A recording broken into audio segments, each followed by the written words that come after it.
Magandang hapon, mga tropa. Pinalanta tayo ng bagyo. Tingnan, nasira yung mga apartment.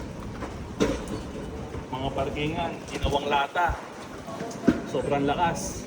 3 days ba? 3 days tayo binabayo. Or 4. 4 days kami binabayo ng bagyo. Ngayon lang umupa-hupa. Ngayon, yan, grabe oh. Kila Kuya Jobin. Saka sa iba, ang daming binuwal. Ito, pakita mo to.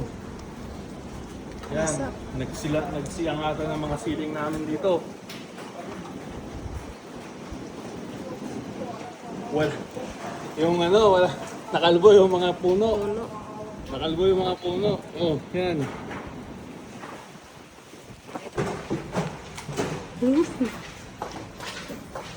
Kita nyo dito, oh. Grabe. Bagsak. Ito yung pinakasiling niya, bumagsak na sa baba. Ayan, oh. Skeleton na siya. Buti na lang yung yero, andun pa rin. Papadala pa sana ako. So, Rolling. dito tayo sa dulo ngayon.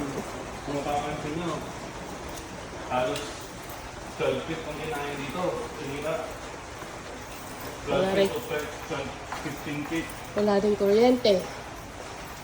Wala rin kuryente. Paano na lang tayo tatayin nito? Oh, open.